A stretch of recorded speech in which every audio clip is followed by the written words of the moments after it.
All right, forget everything you think you remember from high school English class. Yeah, the story of Beowulf isn't some dusty old epic poem. Nope. It's basically the oldest cold case file we have. It's all about a monster terrorizing a kingdom and the specialists they have to call in when the local authorities are just completely out of their league. Okay, so our investigation kicks off in a place called Daneland. And you need to understand, for over a decade, a killer has been running the show here, with absolutely zero consequences. And look, we're not talking about some crime in a dark alley. The main crime scene, a place called Heorot, that was the heart of the whole kingdom. The one spot you were supposed to feel safe, to party, to celebrate. But every single night, this killer turned it into an absolute bloodbath. He wasn't just taking lives, he was literally killing the entire spirit of the kingdom. I mean, just let that sink in for a second. 12 years. We're talking over 4,000 nights of pure terror. A whole generation grew up knowing that as soon as the sun went down, a monster was coming. The king? Helpless. The best warriors? Totally helpless. This wasn't just a crime spree, you guys. It was a full-on siege against their entire way of life. And get this. This is how it all kicked off. Night 1. The killer just waltzes into Heorot, snatches up 30 sleeping soldiers, and drags them off. Just like that. It was a message, right? An act of pure, savage dominance that started this whole nightmare. So after a dozen years of this hell, King Hrothgar is completely desperate. He basically puts out a want ad for help, and from way across the sea he gets a response. But it's not some knight in shining armor.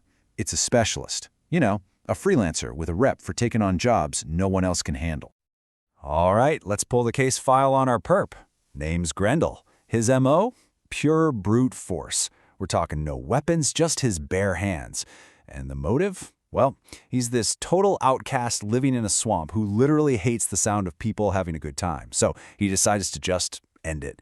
And for 12 solid years, nobody's been able to touch him.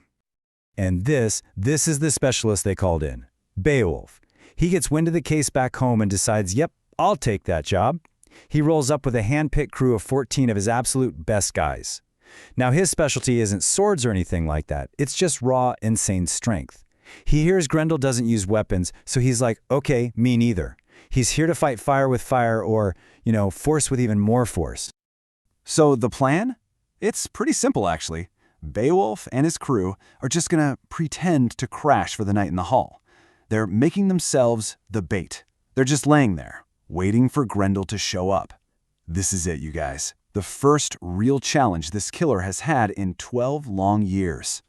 And sure enough, Grendel storms in, absolutely furious. And right away, he grabs one of Beowulf's men and just rips him apart.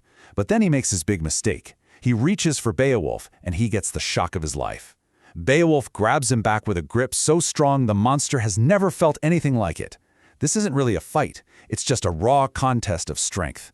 The whole hall is shaking, benches are flying, and it all ends when Beowulf literally rips Grendel's entire arm, shoulder, and everything clean off his body.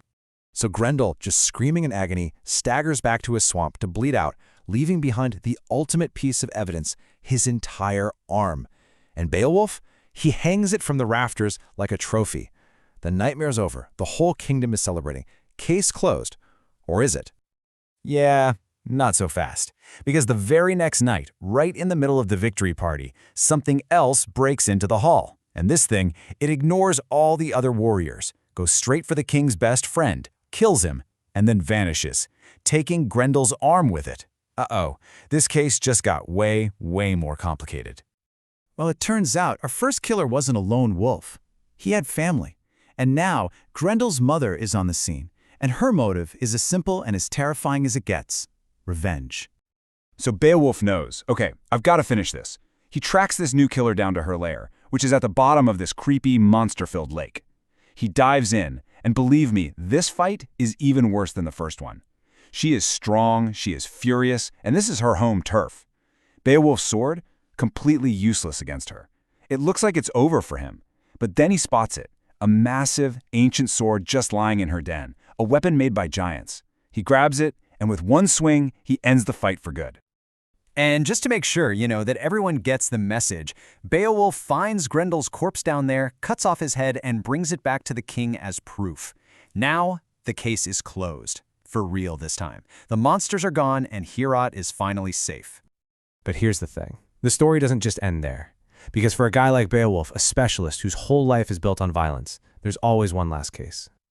So Beowulf heads home, and he's a living legend. He eventually becomes king and, get this, rules in peace for 50 years. 50! He's an old man now, a vet who has more than earned his retirement. But then, a thief messes up. He steals from a dragon's hoard, waking it up. And this ancient, greedy dragon starts burning Beowulf's entire kingdom to the ground. And Beowulf, even as an old man, knows he's the only one who can stop it. But this time, it's different. When he goes to face the dragon, the young warriors he brought with him, they completely freak out. They just turn and run for the woods. All of them, except for one. Can you believe it? The greatest hero of his time is left totally alone in his final fight. He fights with every last bit of strength he has. He and that one loyal kid, they actually manage to kill the dragon. But it's too late. The dragon gets him with a fatal, poisonous bite. The hero who saved everyone else, in the end, he couldn't save himself. His legendary career just ends. Both he and the monster, gone. So, okay, why are we talking about this? Why does this 1,000-year-old story, this ancient case file, still matter today? What's the real takeaway here? It's because this story is literally the blueprint for everything that came after. Think about it.